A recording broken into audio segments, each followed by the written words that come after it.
What have I got myself into this time?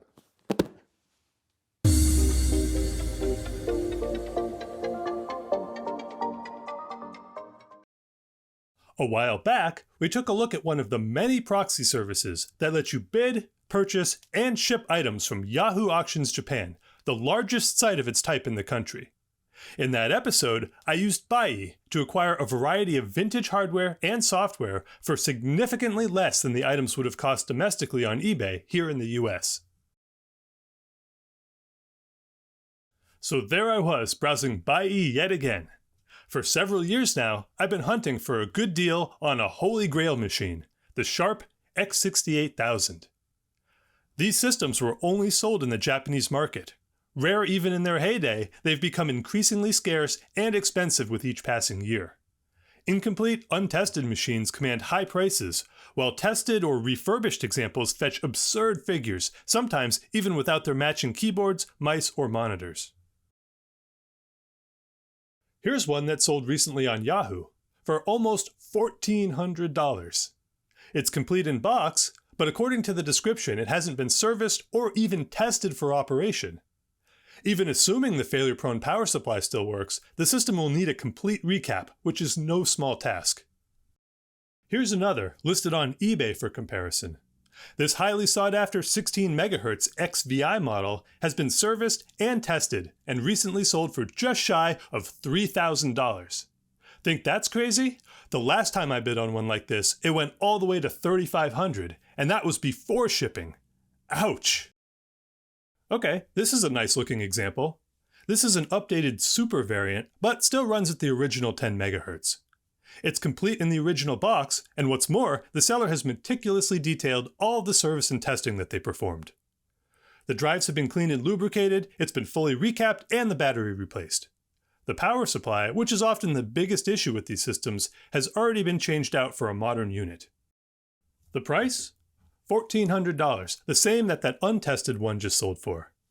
Given its condition, I'd say that's a pretty good value actually. Well, it better be, because I won the auction. I'm kinda shocked it went for such a comparatively low price, especially given there were 90 bids on the machine. I hope I didn't miss something bad in the description. So that's not the whole story, because there's still shipping to consider. Domestic freight to the Buyee warehouse was cheap, less than $20.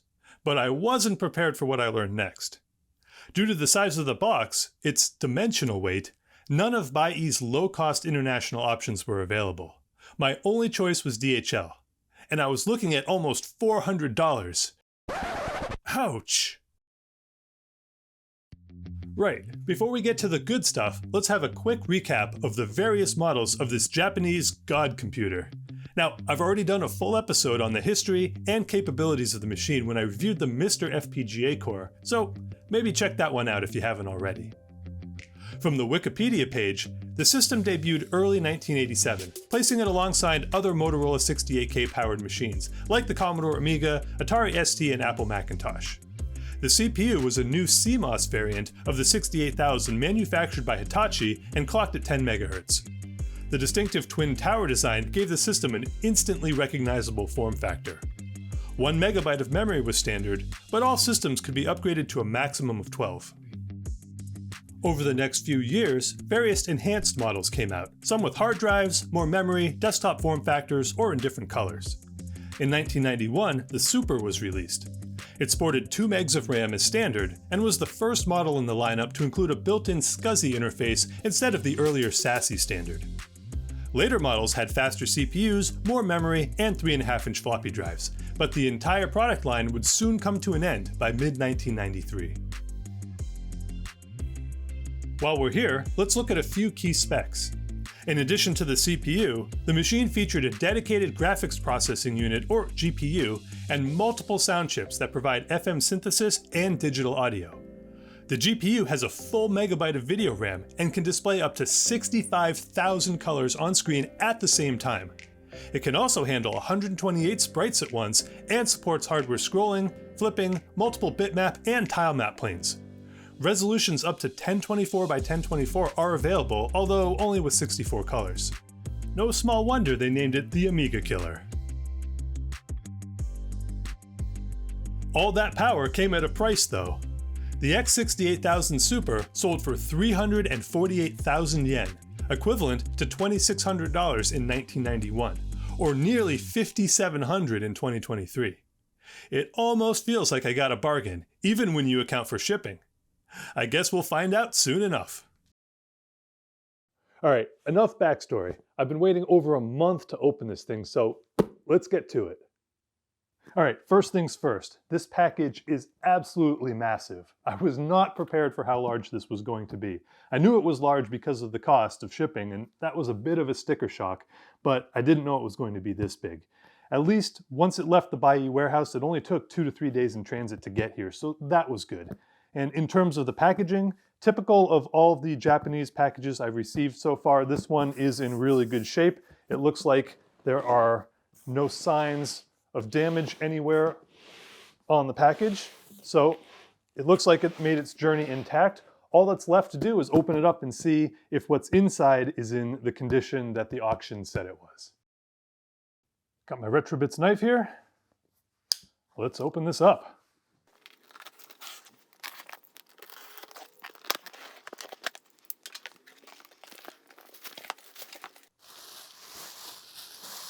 Oh, that's nice. They've put expanding foam in here to fill in all of the gaps and make it a custom fit, which is unexpected, but I appreciate that.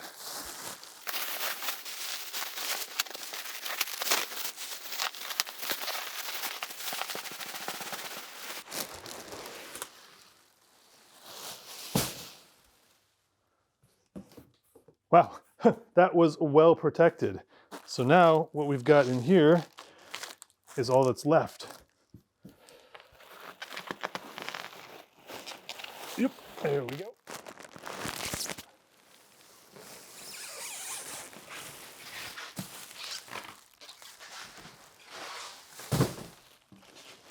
And this is all that was in that giant box. Can I just say again how impressive the packing job the Japanese generally do when you get something shipped from there. In addition to the 3 inches of foam around every single side of the box, the original box is in its own bubble wrap, and then inside, I assume, is the original styrofoam as well. So this machine should be well and truly protected.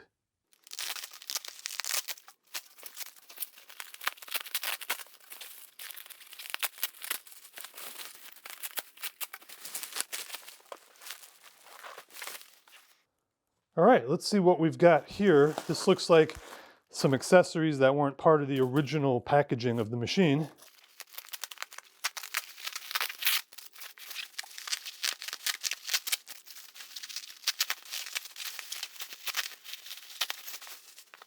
What are we, like 5 layers deep of packaging now? Here we go. All right, so it did come with a game. This looks like it's Puyo Puyo, perhaps. I'm guessing the original one. That's a nice big box. We'll take a look at that later. And then this looks like the aftermarket power supply for the system.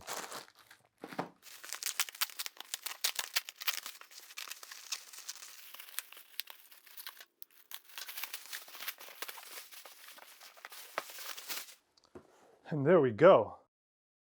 And here it is, the Sharp X68000 SUPER personal workstation, complete in box.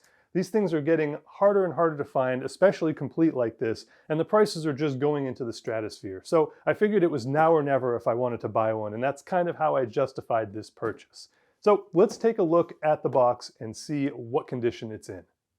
First of all, here on the top, it looks like we've got a little bit of scuffing. Not too bad, but it probably just comes from tape removal at some point in the past. I don't see any water damage. The cardboard is in good condition and the printing's in good condition except for some tape residue and a little bit of tearing there. On the front face, we have Sharp New Life People. Is this their logo from back in the day or their slogan? I've never heard of that before. I don't know what that's supposed to mean exactly, but I guess I'll be happy to be a New Life person as well. Let's take a look on the side. You've got the same logo there. Nothing else there, but in good condition. Good condition on that side. Good condition on that side with a little bit more of that tape tearing, But otherwise, the box looks to be in very good, very clean condition. Amazing for its age. All right, now it's time for the fun part. I have not peeked inside this before, so you're seeing this as I'm seeing this. Let's unbox the Sharp X68000 SUPER and see what it would have been like to open this up brand new back in the day.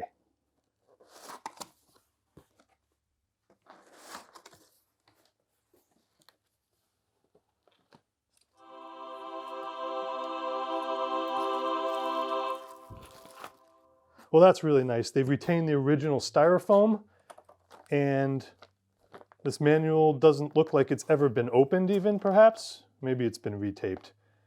Oh yeah, this is a copy of a disc, so this is not original. But they have the original keyboard overlays here. It's pretty nice. We'll take a look at this later. In the styrofoam packaging, we have the original keyboard.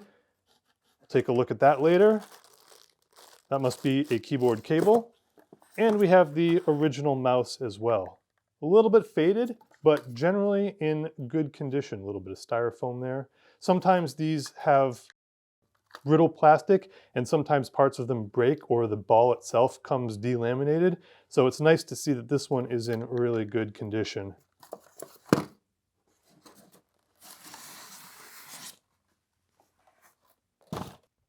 And here we have the system itself. It already looks a lot larger than I expected. Let's get that out of the box. But first, we've got the original manuals. And again, these don't look like they've ever been used. Maybe they've never even been removed from the box. So if the owner was like me, they never read the original manuals. They just plugged in the machine and started using it the second they got it home. Wouldn't be surprised. And then we have the machine itself. That's it. Let me get the box out of the way and we'll take a look at this. And here it is, our first look at the Sharp X68000 SUPER. And it looks to be in excellent condition, just like the pictures in the auction showed. One thing to note about this particular model is that it is no longer black. This is the Titan gray color, which first appeared on the SUPER and then also appeared on the XVI that followed this, the 16 megahertz version. Starting here at the top of the machine, we have one feature that's unique to the twin tower design, and that's the carrying handle. And it is spring loaded, so you press it and it pops out, press it again, and it locks back into place. Also on top, we have, looks like to be functional heat extraction vents here. There are holes across every single surface. And we have a reset button and an interrupt button similar to the 68K Macintoshes. I assume that's for development purposes. Here on the front of the machine, we have the X68000 SUPER logo, and we have a number of LEDs for hard drive activity, timer, which I'm not sure what it does yet, and power. On the lower front face, we have the two floppy drives. These are 5¼ inch drives. They're marked 0 and 1, and there's an LED for each. Each one also has its own eject button. And these are momentary switches, so there's an electronic servo-assisted eject mechanism in here. We also have a headphone jack, the joystick 1 port, a toggle switch for power, a volume control, a keyboard port, and a mouse port. I think there may be a mouse port on the keyboard as well, but I'm not sure. We'll have to double check on that. And here's one drawback to the twin tower design with the big gap in the middle. There's a lot of dust in there that hasn't been cleaned out. It's got to be very difficult to reach. So I'll try and snake in a paper towel and some Windex and get rid of some of that dust. Around the back, we have a variety of inputs and outputs, starting here with the two I/O slots labeled 1 and 2. And here we can expand the system with a variety of video, sound cards, and enhancements. One thing that I would like to get for this system is a MIDI card, which will allow me to use the MT32 or SC55 external MIDI synthesizers with this, because a lot of games support those, and you need that card add-on to be able to do that. Next to the I/O slots, we have a port labeled remote, and this is just an input that allows for remote powering up of the X68000 from an external source. So it's not something that's included with the system by default. Below that, we have a proprietary pin header that's labeled printer, so not a standard Centronics or parallel port. We have some of those down here, but a proprietary printer port. Over here on this tower, we have a power output, which can be used to connect the CRT monitor for the system. One thing to note though is the power supplies on these original systems are notorious for failing, and in this case, it's already been replaced. So this machine has been fully refurbished and the power supply has been replaced. So where there normally would be a cord coming out with a plug, it's been replaced with an input. Where there would normally be a toggle switch for turning on and off the power supply, there's nothing. And this is no longer connected. It's no longer available with the aftermarket power supply that's been installed in this system. Here on the lower back, we have a port labeled stereoscopic, and it's a mini DIN connector to which you can attach LCD shutter glasses. That's a very advanced feature for the mid-80s when this first X68000 machine came out. I didn't have LCD shutter glasses until a TNT2 Ultra in the mid to late 90s on my PC, so that's really early to see that feature. Below that, we have a TV control, which connects to the multi-scan CRT monitor that would be paired with this, and it allows the system to take control of the television. Here we have a port called see-through color, and it's a little RCA jack, and this allows the X68000 to overlay computer-generated graphics on top of a video source, and the see-through color will be the one that is keyed out. So that is kind of the background color, would be passed through there. Below that, we have the analog RGB out. This is a 15-pin D-sub connector, similar to what we find on the back of an Apple II GS. However, I'm not sure this is pin compatible with the Apple II GS. This may be proprietary. Several Japanese systems of this era use this 15-pin connector. Next to that, we have a port labeled Image In, and this is a proprietary connector that allows the X68000 to digitize NTSC video sources and also perform gen locking functions similar to an Amiga. And over here we have an expansion floppy disk drive connector. If the two internal floppies weren't enough, you can add more external floppies. And next to that, we have a SCSI 50-pin Centronics connector here. This is the first model of X68000 to use SCSI. All previous models had SASI, the Shugart Associates Systems Interface, which was the predecessor to the Small Computer Systems Interface. We will be availing ourselves of this external SCSI port shortly because the Super that we have here does not have an internal SCSI hard drive. The Super HD is the model that came equipped with an internal hard drive from the factory. And here at the very bottom, we have an RS-232 serial interface. We have audio in and audio out, and here we also find the joystick 2 port, and that rounds out the I/O for the Sharp X68000 SUPER. Now let's take a look at some of the accessories, starting with the keyboard. I'll just remove it here from the packaging. Oh, look at that. There's floppy disks in there, so we'll take a look at that later. So here is the keyboard. First impressions, the keyboard looks to be in immaculate condition. A lot of the X68000s you see have wear marks where the wrist would rest on the plastic here. Either the plastic is painted or it just wears out over time, but there's no indication that this one has a lot of miles on it. It looks to be in excellent condition. And the same story with the keys as well. Now in terms of the keys, listen to that. The action is nice and tight. There's a good response, good feedback here. This is a real pleasure to type on. And the reason for that is this is a mechanical keyboard. Most of the X68000s used Alps switches, so no membranes, no rubber domes here. These are individual micro switches, and you can tell it feels really, really great to type on. Now, in terms of the actual keyboard layout, it's quite different from your standard 101 key PC keyboard. First of all, the first thing you're going to notice is this tiny little spacebar. It's just minuscule compared to a normal spacebar, which would be about this wide. And the reason for that is there are these XF, ostensibly function keys 1 through 5 here. We also have normal function keys 1 through 10 up there. And where the tilde would be, we have an escape key, and where escape would be, we have a break key, as well as a copy key. You'll also notice that we have a standard QWERTY layout with the Roman or Latin character set on all of the keys in the usual places. In addition, we have Japanese characters here on each of the keys. And there are a number of interesting modifiers here, here, here, here, here, here, and here. All of these keys have LEDs on them, so these are modifier keys of some kind. The caps lock key is up here, and I'm not sure what these other keys do, so let's check it out.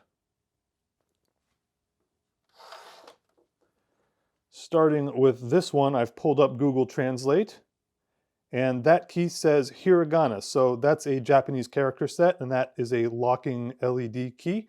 So that looks like that's the hiragana key. Over here, where we have this one, that says full width, and I do not know what that does. Perhaps that has something to do with Japanese characters as well, but there you go, that's the full width key. Up here, we have 3 keys. We have kana, another Japanese character set, romaji, which is the Roman Latin characters that we would normally use, and code input, which may be used for like Shift JIS keys there. So those are what those are all about, and I don't really know how they work, but I'm not likely to find out either. And then last but not least, we have these keys here, and we've got symbol input, must be for special characters, and then register. And I'm not sure what the register key does on its own, but I do know that this key here is used to switch into an external MIDI synth on a lot of games, and it needs to be held down when the games are booted in order to do that. It is missing from the Mr. FPGA implementation, so those games can't be switched to external MIDI. So it's nice to finally have a real keyboard that can do that. And one other thing about the keyboard is there is a yen symbol here, and the yen symbol takes the place of the backslash in DOS commands. And without this, you can't input a backslash, and the MR cannot remap the yen symbol or the register key. And so a lot of things where you might need to use a PC keyboard on the MR just can't be done from DOS, or rather Human 68K, the DOS work-alike environment. Few other notable features about the keyboard. We have the mini DIN connector that plugs into the front of the X68000. And then if we look on either side, we have a mini DIN connector here, and also here behind this little plug. And so that's where the mouse would connect. So you can either have the mouse in right-hand or left-handed configuration, just like an Apple desktop bus. Basically, you can plug in the mouse to the keyboard, and you don't need to use that mouse port on the front of the machine. Now, around the back side of the keyboard, we have a typical leg to rise it up to appropriate typing angle. And we also have 3 rubber feet here to prevent it from sliding on the desk. Those feet are intact and not missing. So everything here looks to be in order. And this is a really, really nice keyboard. So here we have the mouse that came with the system, and it's a kind of an unusual shape with this big kind of round thing, but it's relatively comfortable. It's not particularly stylish or ergonomic, but it's okay. And it also has 2 buttons on the front and then 2 buttons on the side. And the reason for that, as far as I understand it, is that this is a big knob, and when you turn this knob, it converts the mouse from a mouse into a trackball. And so you have buttons for your fingers, and then there's a selector switch here for M or T for mouse or trackball, and then you can use this for games that require trackball. I'm not sure exactly how that conversion works yet. It doesn't seem like the ball's in a suitable place for it, but we will figure that out at a later time. Next, let's take a look at the discs that we found underneath the keyboard in the packaging. So here we have, upside down, Sharp 2HD, so high density, 2-sided. And it comes with Human 68K, which is the base OS, the DOS work-alike, SX Window, which is the window management system, and some other things that I can't read. We've got the serial number there, and inside we have the original discs. So here's Human 68K version 2.0. I mentioned this in the Mr. video, but Sharp open sourced all of the operating system and BIOS, so it's completely free to download, copy, and distribute the latest versions of this stuff. Here we have SX Window version 1.0, the graphical environment that we can look at later on. And then over here, we have what appears to be a SCSI driver perhaps, and then some other software that I'm not sure what that is. So we'll have to look at some of the software and see what it is, but it is really nice that it comes with the original little folio here and all the original discs. So that is a great little addition to this system. I couldn't be more pleased so far with this auction. All right, we're nearing the end of what came in the original packaging here. let's take a look at what's left. Here we have a DIN cable, and I thought earlier that this was for the keyboard, but that's not right. This appears to be a large full-size DIN, which maybe is for that TV remote control port on the back of the machine that we saw. I'm guessing that's what that is. And then here we have some little plastic fulcrums or pivots, and I'm not sure at all what these are for. Replacement parts for something perhaps, but I'm unclear right now as to what these replace. So, interesting. Next, let's have a look at the software that came with the machine. This is Puyo Puyo. It's a puzzle game. I remember playing this on other platforms. And one thing right away is I noticed is this box is really, really large and sturdy. This is quite the collector's item, I guess. If you compare it to the size of a VHS tape, it's much, much larger and also much thicker than a traditional VHS tape, if that gives you an idea of how big this box is. And we've got some game art on the back, and also the original price, 8,800 yen. That's probably several $100s in today's currency. I'm gonna guess somewhere between $200 and $300, adjusted for inflation based on the price back in the early 90s, 91 or so when this machine came out. So let's take a look inside and see what we've got here.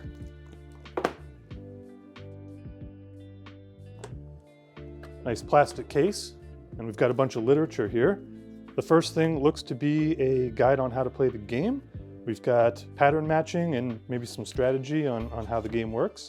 That's cool.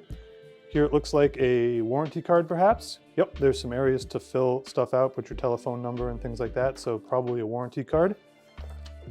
We've got some literature, maybe a notice or something. I don't know what this says right now, but I will translate this and put it up on the screen. Support information here. Okay. That's cool. Look at that. We've got stickers for the game. Each of the characters in the game has a sticker and they're full color. That's pretty awesome. Nice little inclusion there. And here we've got a comic for the game. Huh, that's interesting. I didn't know that the game had a backstory. I thought it was just a very simple puzzle game, but apparently there's a whole backstory to the game. Very, very Japanese, I guess. So that's pretty cool. Little comic. And then here's the main manual. We've got a little bit more backstory apparently. Characters, controls, and then how to play the game in full color. Very cool. That's very neat. Oh, forgot about this. This was also included in the auction. What we've got here is a little game controller. And the X68000 uses an Atari standard 9-pin connector, and it can also use the MSX 2-button controllers, which apparently is what this is. Very reminiscent of a Famicom controller here, 2-button controller, which is nice to have. That'll be great. There's also an adapter that lets you plug in a Mega Drive 6-button controller, which is really useful for fighting games like, you know, Street Fighter 2 and stuff like that. So we'll look at that later as well, but it's great to be able to have a proper 2-button controller to use with the system. And then last but not least, we have the game disc itself. And it's a 5 1/4 inch. Has a date of 1994, so that came relatively late in the system's life cycle. This machine is a 1991 model, and the X68000 came out in 1987, the first model. So this game is somewhat late in the life cycle. It's also on a single disc. A lot of games use 2 discs, which is one reason the machine has 2 drives. You have to put both discs in the drives at the same time to use those games, but this is a pretty simple game, so single disc. So that's pretty cool. Nice little inclusion and a free bonus with the system. Let's take a very quick look at the manuals the system came with, just for the sake of completeness, because there's no way these are going to do me any good. I can't read a word that's in them. But let's just see what we've got here really quickly. First of all, we've got a pretty thick manual. This is the machine operating manual here. Looks like it, yep, covers everything about the system and how to set it up. Again, not going to do me any good, but software manual for Human 68K. This is the DOS work-alike, the basic environment that you boot off a floppy. Looks like it's got all of the various commands and things in there, command references and hotkeys and everything. That's a pretty thick manual. We've got an even thicker manual here for BASIC. This is XBasic version 2.0, and this is included on the Human 68 disk. We've got music commands, graphic commands. Looks like we've got built-in functions. All the functions are documented. So that's pretty cool, but I'm not going to be using that, but it's nice. SX window, this is the graphic operating environment, and this is a tiny little manual compared to basic, compared to the DOS. Doesn't really say much of anything in here, just some basic stuff about the windows, and yeah, there's not much in there. And then we've got Sharp software manual. I guess this is the actual software that you would use. Yep, these are graphical software packages that you would use under the operating system. So maybe there's a little more detail here, but that may be what that other disk was that I didn't identify. Maybe we've got a word processor or something like that on there. So we'll find out when we get the machine up and running. But yeah, that's pretty cool. Nice to have the original manuals in great condition here, but not much use to me. And last but not least, we have this little packet that was included in the box. And I'm not sure if this is from the seller or if this is original material, but let's open it up and see. Let's just pour it all out here. So first of all, we have, okay, this packet looks to be the keyboard overlays and a backup of the operating system, perhaps, to use that instead of the original, which is nice to have. And these keyboard overlays just pop on the keyboard and they let you write your own functions, or perhaps, yeah, there's probably one for the graphical environment and maybe one for basic. So there's different ones for different applications here, it looks like. Maybe one for the word processor. So that's cool. We've got some keyboard overlays. It looks like we have a backup of the operating system disk. We've got stickers. I don't know what these stickers are for. They're QWERTY, they're keyboard stickers. Are you supposed to put these on the keyboard? Maybe, perhaps. They look like the same characters. Yeah, they're the same characters that appear on the keyboard itself. I'm not sure why you would put these on the keyboard. If anybody knows, let me know in the comments. Are these supposed to just be put on the keyboard if you wear off the original paint? I have no idea. All right, interesting. And then we've got a couple pieces of documentation here. This looks like, oh, okay, so this is from the original seller, the eBay seller. I'm sorry, the Yahoo Auctions seller. It looks like all the things that he's tested, the disc, the graphics, the keyboard, the mouse, the joystick, that everything is checked out there. And this must be some information about the system that has been sold. So that's a nice inclusion that the seller has included all of the output of the testing, the commands that he's run to do testing.